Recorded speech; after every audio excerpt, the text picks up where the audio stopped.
Trial शुरू कर दिया गया। अयोध्या की तर्ज पर यूपी के मथुरा में श्री कृष्ण जन्मभूमि मामले में इलाहाबाद हाई कोर्ट में ट्रायल शुरू हो गया। ट्रायल के पहले दिन हिंदू पक्ष ने अपने प्रस्ताव कोर्ट में पेश किए। हालांकि मुस्लिम पक्ष ने ट्रायल शुरू करने को लेकर कोर्ट में आपत्ति दाखिल की थी। मुस्लिम पक्ष ने दलील दी थी कि सुप्रीम कोर्ट से फैसला आने तक मामले की सुनवाई न हो। बांग्लादेश के मुद्दे पर 15 अगस्त से पहले दिल्ली में हालात न बिगड़े, इसे लेकर पुलिस को अलर्ट कर दिया गया। खबर है कि बांग्लादेश के उन लोगों पर खास नजर रखने की हिदायत दी गई जिन पर पहले भी किसी न किसी अपराध में शामिल होने के आरोप रहे। यह फैसला बांग्लादेश के मौजूदा हालात और स्वतंत्रता दिवस पर सुरक्षा को लेकर दिल्ली पुलिस की अहम बैठक में लिया गया। राहुल गांधी के खिलाफ मानहानि के मामले में उत्तर प्रदेश के सुल्तानपुर की एमपी एमएलए कोर्ट में सुनवाई टल गई। कोर्ट में इस केस की अगली सुनवाई 23 अगस्त को होगी। केंद्रीय मंत्री अमित शाह के खिलाफ आपत्तिजनक टिप्पणी करने के आरोप में राहुल गांधी के खिलाफ यह केस दर्ज करवाया गया था। इधर देश के अलग अलग शहरों में आवारा गायों और सांडों के हमलों की खबरों के बीच उत्तर प्रदेश के कानपुर से भी ऐसा ही हैरान कर देने वाला एक मामला सामने आया। वहां आवारा गायों की टक्कर में एक बुजुर्ग की जान चली गई, क्योंकि गायों की टक्कर में वो सीधे मुंह के बल सड़क पर गिर गए। ये रोंगटे खड़े कर देने वाली घटना तब हुई जब वो बुजुर्ग टहलते वक्त रास्ते पर मौजूद गायों के झुंड के बीच पहुंच गए। वहां कुछ गायें खड़ी तो कुछ बैठी दिखाई दी। इसी दौरान वो बुजुर्ग एक गाय को हाथ से सहलाते हुए आगे बढ़े, लेकिन उन्होंने जैसे ही सफेद रंग की एक गाय पर हाथ रखा, वैसे ही उस गाय के पीछे से आई एक और गाय ने उसे टक्कर मार दी। इसी बीच वो पर हाथ के फिर उठ नहीं पाए। हालांकि बाद में आसपास के लोग उठाकर उन्हें अस्पताल ले गए, लेकिन डॉक्टर उनकी जान नहीं बचा पाए।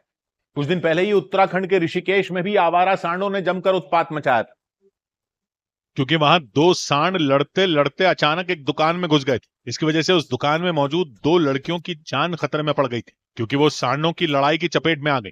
हालांकि गनीमत यह रही कि सांडों की धक्का मुक्की के बीच वो लड़कियां उस दुकान में रखे बैगों के नीचे दब गईं। इसी वजह से उनकी जान बच गई।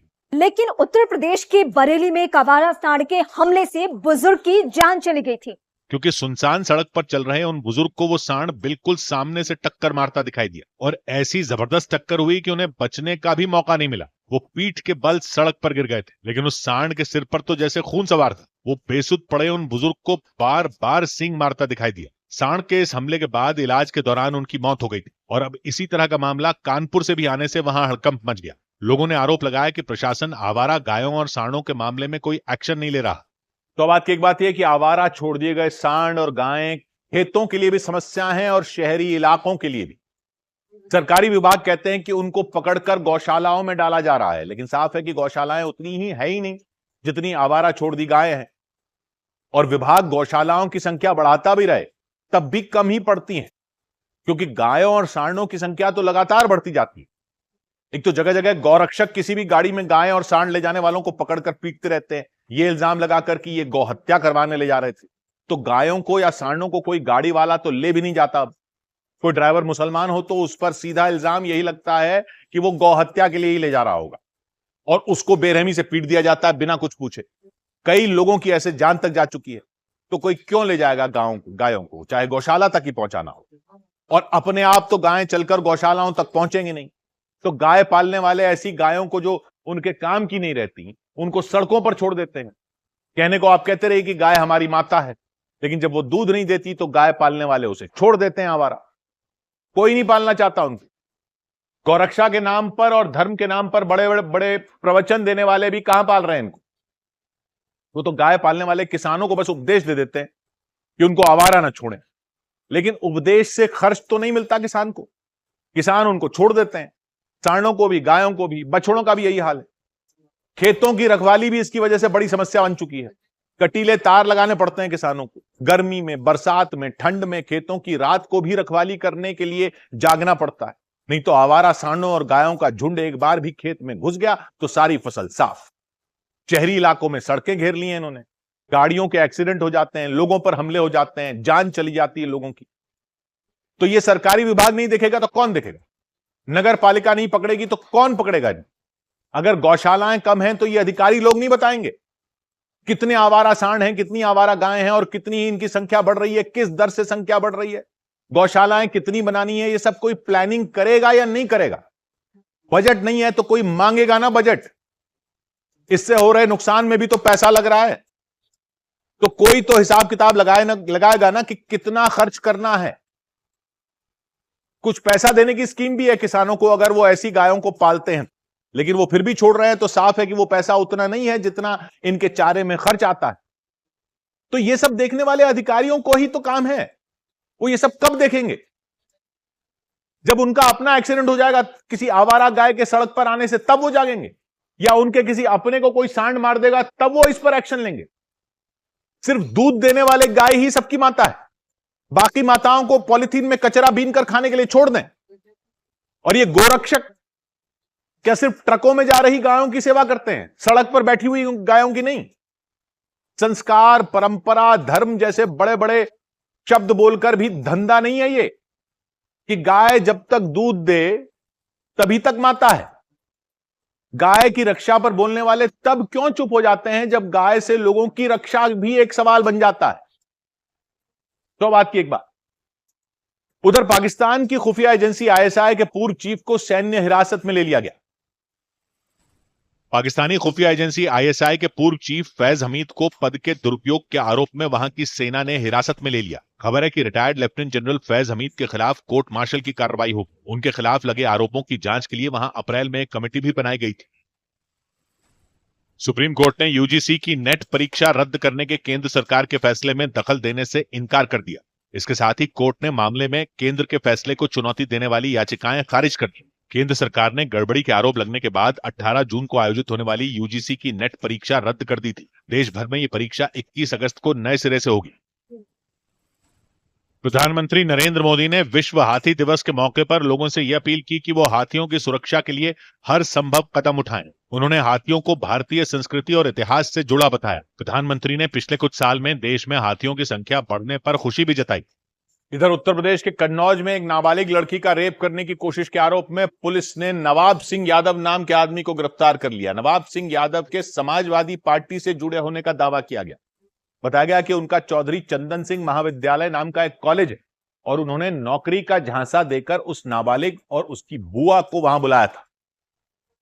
और आरोप है कि उसी कॉलेज में देर रात नवाब सिंह यादव ने लड़की का रेप करने की कोशिश की। लड़की ने आरोप लगाया कि वो उसे एक कमरे में ले गए और फिर जबरदस्ती उसके कपड़े उतार दिए। इस बीच मौका देखकर उस लड़की ने पुलिस को फोन कर दिया। थोड़ी देर बाद पुलिस वहां पहुंच गई। कहाँ पे थी, किस कमरे में? चल के देखो, कोई है वहां पे भी? कॉलेज पहुंचने के बाद पुलिस ने उस लड़की से बातचीत की। डरी सहमी उस लड़की ने बताया कि नवाब सिंह यादव ने जानबूझकर उसे और उसकी बुआ को देर रात तक कॉलेज में बैठा कर रखा। जाने में लेट हो गया, दोनों ने बोला यहाँ रुक जाओ, मॉर्निंग में चले जाना। कपड़े आपके? उन्होंने बताया तो। थोड़ी देर बाद लड़की को लेकर पुलिस के अधिकारी और जवान उस कमरे में पहुंच गए जहां नवाब सिंह यादव बिस्तर पर लेटे हुए मिले। उन्होंने नीचे पैंट तक नहीं पहन रखी थी। वहां लड़की की बुआ भी बैठी नजर आई। कमरे में जैसे ही पुलिस पहुंची, नवाब सिंह सन्न रह गए।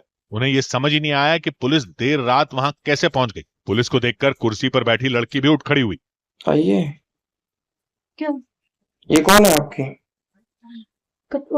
हैं? फोन दो, फोन। अरे ये कौन है आपकी? इसके बाद पुलिस ने फौरन लड़की की बुआ को भी हिरासत में ले लिया। पैंट पहनने के बाद पुलिस ने नवाब सिंह यादव को भी गिरफ्तार कर लिया। और उनके गिरफ्तार होते ही पूरे इलाके में हड़कंप मच गया। नवाब सिंह यादव के अखिलेश यादव के करीबी होने का दावा किया गया। यही नहीं, उनके डिंपल यादव के सांसद प्रतिनिधि रहने की बात भी सामने आई। नाबालिग लड़की का रेप करने की कोशिश के आरोप में गिरफ्तार करने के बाद पुलिस ने नवाब सिंह को कोर्ट में पेश किया, जिसके बाद कोर्ट ने उन्हें जेल भेज दिया। लड़की को भी मेडिकल जांच के लिए जिला अस्पताल भेजा गया। पुलिस के मुताबिक 15 साल की उस नाबालिग लड़की को नवाब सिंह यादव ने चौधरी चंदन सिंह महाविद्यालय में नौकरी दिलाने का झांसा दिया था। उसी के तहत उन्होंने लड़की और उसकी बुआ को कॉलेज बुलाया था। आरोप है कि रात होने के बाद नवाब सिंह ने जबरन लड़की के कपड़े उतारे और उसका रेप करने की कोशिश की। इसमें जो इसने बताया है कि नौकरी के नाम पे ये लड़की और इसकी बुआ इसको लेके वहां पे कॉलेज में गए थे। पुलिस के मुताबिक जब वो कॉलेज पहुंची तो बच्ची के आधे शरीर पर कपड़े नहीं थे, जबकि नवाब सिंह बेड पर लेटे हुए थे। नवाब सिंह की गिरफ्तारी के बाद राज्य में सियासी घमासान मच गया। बीजेपी ने इसे मुद्दा बना लिया और इसके बहाने समाजवादी पार्टी पर जोरदार हमला बोल दिया। घिनौने आरोपों में रंगे हाथ पकड़ा गया है। अब समाजवादी पार्टी के पास मुंह छुपाने के लिए भी कोई जगह नहीं बची। हालांकि नवाब सिंह के समर्थकों ने इसे सोची समझी साजिश बताया। आरोप ये लगाया गया कि लड़की की मां पहले समाजवादी पार्टी में थी, लेकिन अब वो बीजेपी में शामिल हो चुकी हैं। इसी वजह से साजिश के तहत नवाब सिंह को फंसाया गया। और इस सबके बीच समाजवादी पार्टी की तरफ से नवाब सिंह यादव को लेकर एक चिट्ठी जारी की गई। उस चिट्ठी के जरिए यह दावा किया गया कि नवाब सिंह यादव समाजवादी पार्टी से जुड़े हुए नहीं है। चिट्ठी में बताया गया कि पार्टी विरोधी गतिविधियों से जुड़े होने की वजह से उन्हें निकाल दिया गया था और इस वक्त उनके पास पार्टी की प्राथमिक सदस्यता भी नहीं है। मतलब समाजवादी पार्टी ने नवाब सिंह यादव के गिरफ्तार होने के बाद उनसे किनारा कर लिया, जबकि बीजेपी की तरफ से यह दावा किया गया कि नवाब सिंह यादव न सिर्फ अखिलेश यादव के करीबी हैं, बल्कि वो डिंपल यादव के सांसद प्रतिनिधि भी रह चुके हैं। सबूत के तौर पर बीजेपी ने नवाब सिंह की कुछ तस्वीरें भी जारी की, जिनमें वो अखिलेश यादव और डिंपल यादव के साथ नजर आए। इस बीच देश के टॉप